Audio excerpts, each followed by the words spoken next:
Muy buena noche, bienvenido de nuevo a su programa Acción Positiva, ya plenamente dentro de este año 2015 y pues empezando en nuestra tarea de siempre, de tratar de contribuir a la sociedad, llevando información, llevando ideas para que podamos nosotros transformar este país como al país que queremos hacer. En nuestro programa anterior pues tuvimos de invitada aquí a la licenciada Silvia de Escobar, directora de DIACO, e iniciamos la plática sobre un tema como es la educación. Lamentablemente nosotros, pues casi que todos los principios de años, en los últimos años, nos encontramos como titulares como el que ustedes están viendo en este momento en su pantalla, en el cual estamos hablando, dice, inicio de clases en crisis. Digo, lamentablemente es la misma historia que se repite permanentemente porque pues siendo la educación una de las necesidades fundamentales de Guatemala, sigue siendo una de los grandes descuidos que tenemos en construir una mejor nación. Pero en parte, en relación con la presentación de la licenciada de Escobar, pues empezamos a desarrollar ideas. Y para continuar con este análisis que creo que es muy importante para ustedes como padres de familia, para toda la sociedad guatemalteca, hoy tengo el gusto de que nos acompañan acá con nosotros en el set el licenciado Rafael Arriaga Martínez, quien es presidente de la Cámara de Educación. Él es abogado y tiene una maestría en Ciencias Políticas. Y también nos acompaña la licenciada Lucrecia de Palomo, ella es vicepresidenta de la Cámara de Educación, es pedagoga con maestría en Administración Educativa. Les damos la bienvenida, licenciada, licenciado Arriaga. Muchas gracias. Qué gusto doctor. Tenerlos a ustedes por acá. Gracias, doctor. Como hablábamos al principio, primero, por un lado, la deficiencia educativa en Guatemala es algo que sabemos que existe, es permanente y es lamentable.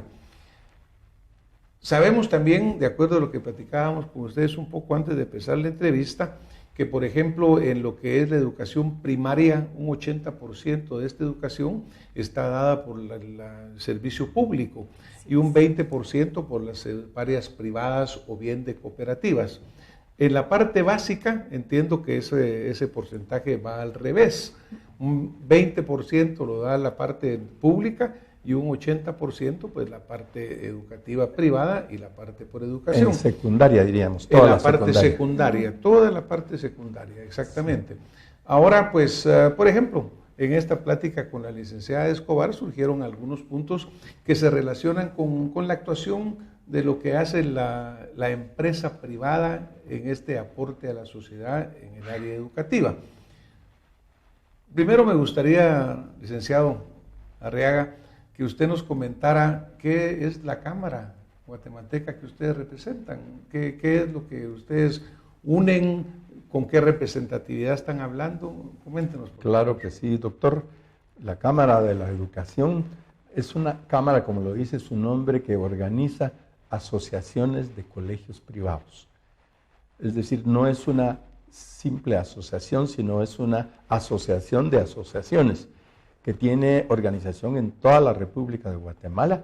Somos la única y, por supuesto, la mayor organización educativa privada en el país, y eso nos permite representar en gran parte la opinión de la educación privada en Guatemala. Indudablemente que es importante, porque en ese país somos subdesarrollados prácticamente en todo, y por supuesto en educación.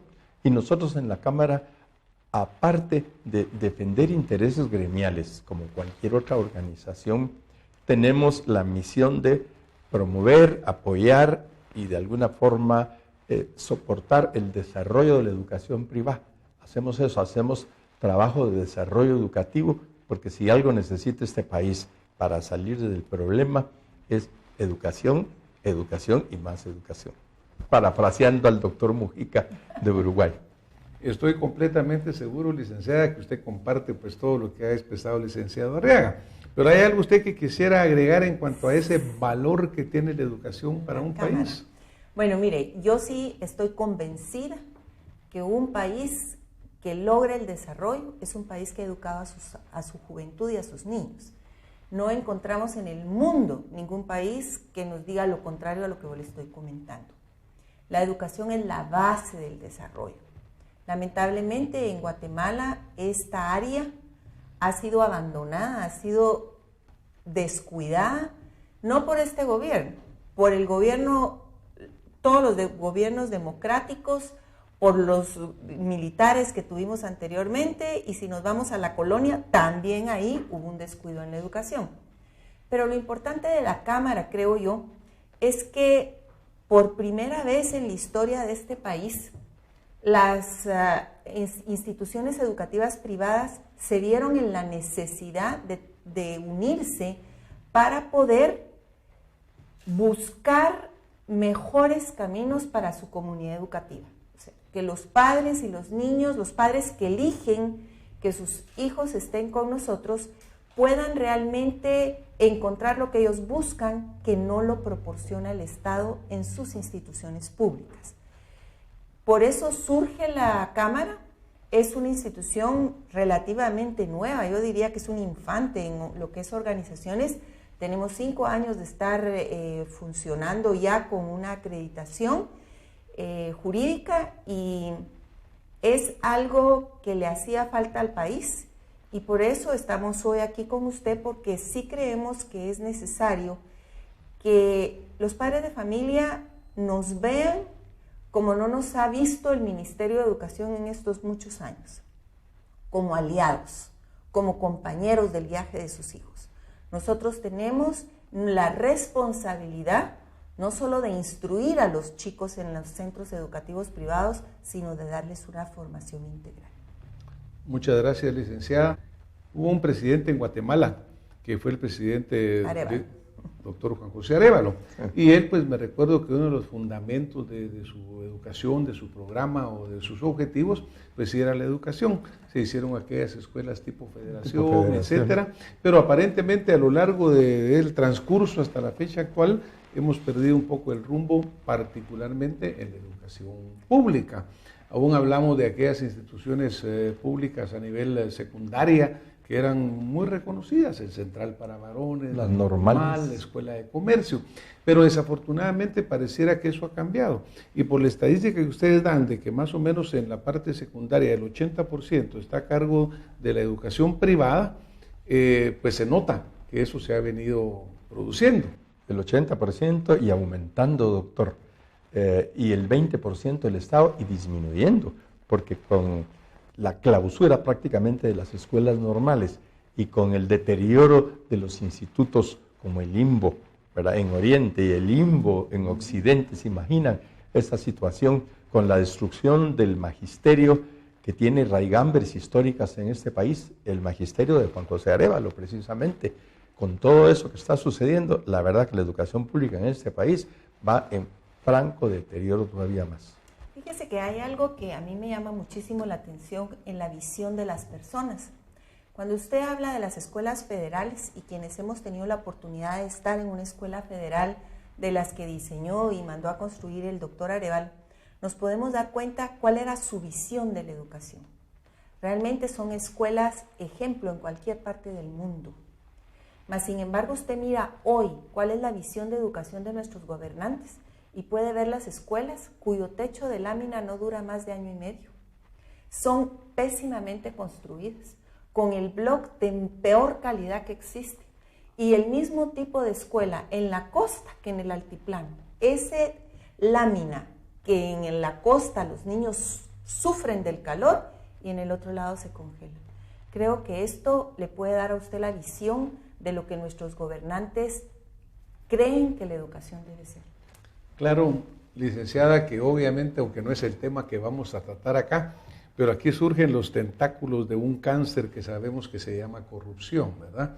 Aquel que pues pone materiales de mala calidad, inapropiados, y que obviamente es, para mi pensamiento, el principal problema que tenemos en Guatemala, porque ¿cuántas escuelas nos vemos sin techo, sin escritorios, nos vemos sin servicios sanitarios, unas condiciones que no son dignas para los niños para formarse? Y por ejemplo, pues en este caso sabemos nosotros de que la educación temprana es fundamental, y nuestra educación temprana, si la primaria es terrible, la temprana es todavía peor. Pero digamos, entrando en algunos de los temas que fueron tocados en la oportunidad anterior y que pues obviamente la población tiene algunas preguntas con ello. ¿Por qué diría usted, licenciado Borreaga, que hay señalamientos en contra de la educación privada? Aquello de decir, mire, es que cómo cobran, o mire, es que ya no se puede pagar, o mire, es que abusan constantemente. ¿Cuál sería la forma que usted me diría, mire, doctor, algo de razón hay, pero mire, mucho de razón no hay? ¿Cómo me respondería usted esta pregunta de por qué el guatemalteco tiene esa sensación? No todos, alguna parte. Nosotros lo que le podríamos contestar a usted, doctor Arredondo, y a nuestros televidentes es que hay una concepción equivocada que hace que la educación privada, de una manera aparente, se vea señalada como los malos de la película, y nosotros nos resistimos a aceptar esa calificación que sentimos que está orientada definitivamente con un interés específico. Yo en lo personal, no lo voy a decir en nombre de la Cámara, pienso que este gobierno, el anterior no uno en particular, en un afán de tapar o de evitar que se vea el desastre que es la educación pública, arremete en contra de la educación privada, lejos de apoyarla, sabiendo que el gobierno no puede resolver el problema educativo a nivel público. Y entonces la manera más fácil es arremeter en contra de la educación privada. Pero analicemos rápidamente. La educación privada no es ni más ni menos que un servicio educativo que empresarios guatemaltecos, porque todos somos guatemaltecos, queremos prestarle a la población en virtud de que no encuentra ese servicio a nivel público. Eso no es ningún pecado, no es ningún delito, y por ese servicio hay que cobrar. ¿Qué es lo que pasa? Hay que tomar en cuenta que la educación privada en Guatemala es la única actividad comercial, industrial, de servicios que tiene precios tope. Solo eso le pone un gran problema a la educación privada, con precios tope y teniendo que hacerle frente al incremento de los costos de producción del servicio. Solo eso hace que obligadamente uno tenga que cobrar ese servicio para dar una buena calidad. Yo les puedo decir esto, como todo en la vida en Guatemala hay colegios buenos, regulares, no tan buenos, por supuesto que hay de todo. Al que le corresponde corregir las deficiencias de los colegios equivocados es al Ministerio de Educación, y eso no lo hace. Al contrario, yo sí les puedo asegurar, y aquí termino, que la calidad educativa de la educación privada en Guatemala va para mejor siempre. La calidad de la educación pública va para peor. Ponemos rapidito un ejemplo, la tecnología. No hay colegio privado en Guatemala que no tenga laboratorios de computación, que no tenga definitivamente cañoneras en sus aulas de clase, que no tenga programas educativos en línea, que no tenga todo ese tipo de tecnología que nos pone a la altura de otros países.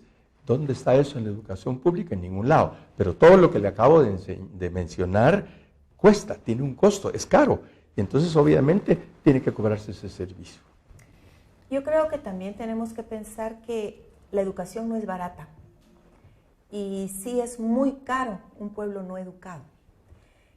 Creo que el precio de las cuotas, como se llama en nuestro medio, lo que los padres pagan, va de acuerdo a un presupuesto de ingresos y egresos. Ningún propietario de establecimiento que yo conozco se ha hecho millonario por ser propietario de un establecimiento educativo. Realmente trabajamos en base a un presupuesto y las cuotas son solo el reflejo del servicio que damos. Dependiendo de lo que el colegio cobra, así es el servicio que le va a proporcionar. Usted sabe que el presupuesto más alto, los ministerios, el presupuesto más alto del Estado es el Ministerio de Educación. Mas, sin embargo, teniendo el presupuesto más alto, mire el estado en que están las escuelas. Entonces, si dicen que es muy cara la cuota que se cobra en los colegios privados, pues tendríamos que ver cuál es el servicio que se presta, cómo son las instalaciones de ese colegio. Claro, usted mencionaba algo, ¿verdad? Lo más caro es lo que no se tiene, ¿verdad? Porque el bien que no se tiene es carísimo. Pero, por ejemplo, yo le comprendo su argumento, pero estoy seguro que alguien de la audiencia que nos está viendo dirá, mire, sí, licenciada, pero resulta que cada año que voy me están subiendo la cuota. ¿Es eso cierto, digamos? ¿Es factible para empezar? Mire, vuelvo a decirle, trabajamos en base a un presupuesto. Por ejemplo, Este año nosotros ya tuvimos que aumentar el sueldo a todos nuestros empleados porque aumentó el salario mínimo. Por ejemplo, la luz sube todo el tiempo. O sea, nosotros trabajamos en base al mercado. ¿Qué es lo que nosotros vamos a gastar? Así es lo que el padre nos tiene que pagar. Entonces, que sube, yo sí conozco colegios que suben cada 2, 3, 4 años, porque también trabajamos en base al mercado, como es la iniciativa privada. Si yo le subo todos los años a mi colegiatura, no voy a tener alumnos. Entonces, ¿para qué quiero un colegio? Usted se autoexcluye. Nosotros nos regulamos en el mercado. La ley de la oferta y la demanda. La ley de la oferta y la demanda. Pero, por ejemplo, entiendo que la ley, de acuerdo como fue dicho acá en el programa anterior, permite que solo sea cada 3 años un incremento de un 5%. Así es.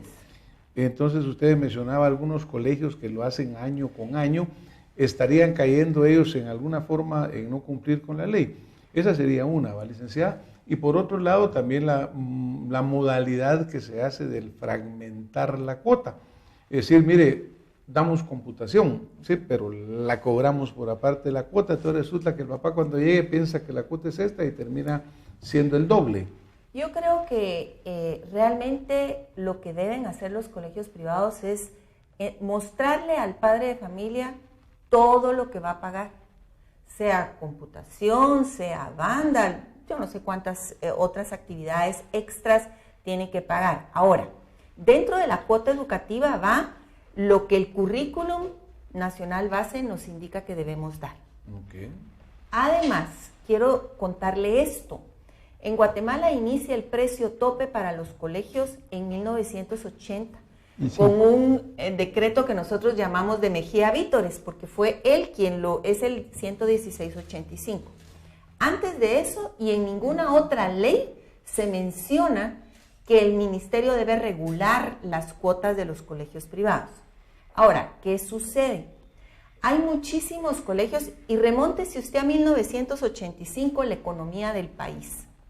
Había colegios que tenían autorizado 5 quetzales mensuales, 30 quetzales mensuales. A partir de ese momento, estábamos a la par del dólar.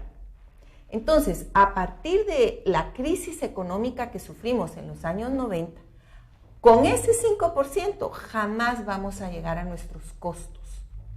Y como el ministerio realmente nunca ha querido sentarse a hablar con los colegios privados y a poner en orden la casa, muchos colegios para subsistir han tenido que hacer lo que usted me indica. Entonces, yo creo que lo honrado en este momento es que el padre de familia en el prospecto del colegio donde quiere inscribir a su hijo, ahí esté marcado todo. Si usted toma la decisión que lo quiere en A, B o C, usted sabe cuánto va a pagar. Usted tiene que medir si puede o no. Como somos parte del mercado, igualmente colegios privados hay de todos los estratos sociales y niveles socioeconómicos.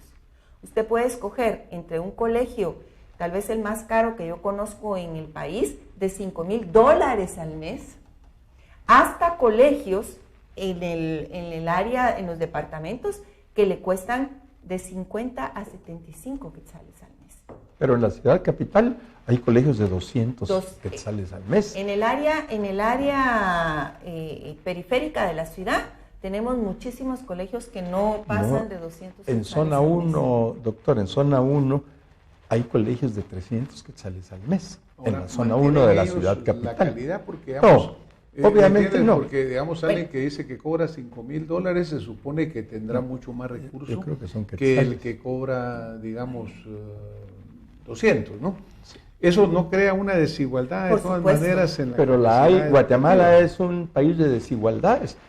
¿Cuánto cobra un hospital de la zona 9 comparado con un sanatorio de la zona 6 de la ciudad capital? La calidad nunca va a ser la misma, pero definitivamente el poder adquisitivo del ciudadano es el que manda en ese sentido. Yo creo que el problema con la educación privada no es cuestión de precios, porque precios hay desde muy bajos hasta muy altos.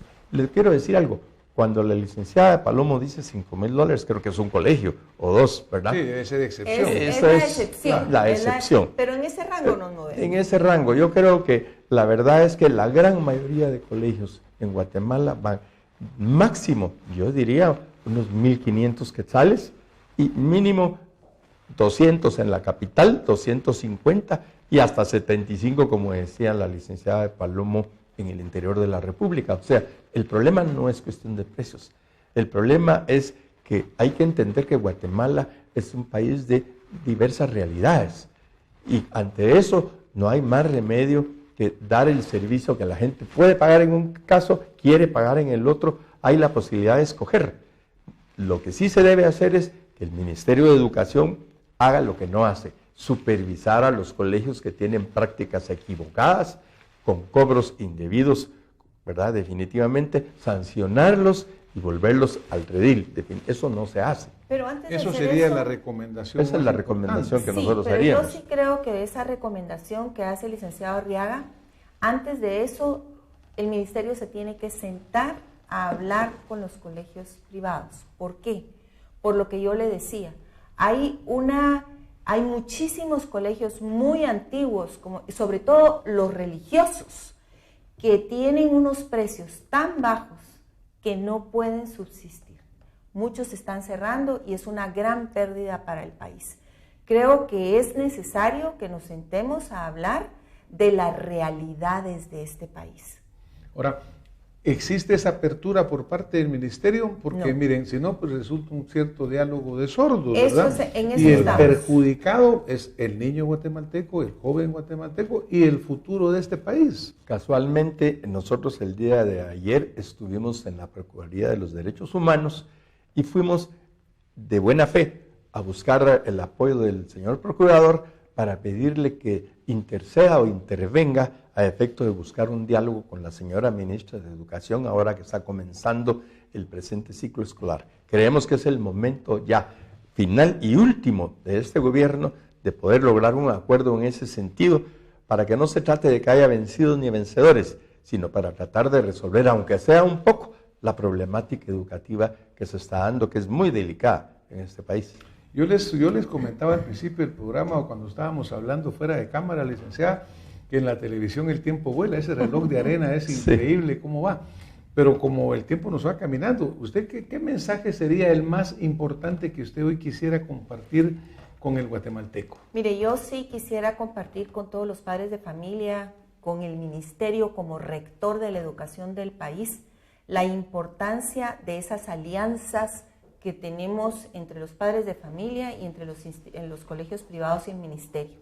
Es necesario que el padre de familia se empape de lo que el colegio de su hijo está haciendo y también los colegios que no pongan cuotas engañosas que no son conocidas por los papás en el mes de enero cuando los van a inscribir. El padre tiene derecho a saber para su presupuesto qué es con lo que debe de contar, si puede tenerlo en X o Y colegio. Creo que eso es muy importante. Y creo también que es importante que el ministerio se siente a dialogar con los colegios porque ellos saben el costo de la educación. Si la educación fuera barata, la educación pública sería diferente y nosotros no tendríamos por qué existir. Existe la educación privada por las grandes deficiencias de la educación pública. Y claro, pues porque obviamente en un libre mercado tiene que existir esto, ¿no? La ley de la oferta y la demanda, como decía la licenciada Arriaga. ¿Algo para completar lo que nos comentaba la licenciada? Sí, yo creo que es importante que los televidentes y la ciudadanía en general sepa y esté segura de que la Cámara de la Educación está buscando soluciones a los problemas. No viene a complicar las cosas. Está tratando de alguna manera de ordenar el servicio educativo privado, persuadir a los empresarios equivocados que tienen que rectificar sus actitudes, pero sobre todo a la búsqueda de soluciones que solo se pueden encontrar en conjunto con el poder público, con el gobierno de la República de turno, el que sea. Si no hacemos esto, en Guatemala la educación va de mal en peor, específicamente la pública, y la privada siempre intentando estar a la altura de otros países o de competidores en ese sentido. Tengan la seguridad que la educación privada, que está organizada por la Cámara de la Educación, siempre va a tratar de buscar el desarrollo y prestar un servicio mucho más eficiente de lo que se ha logrado hasta ahora. Una pregunta así muy rápida, licenciado. Por ejemplo, los jóvenes pues se están preparando para ir a una universidad.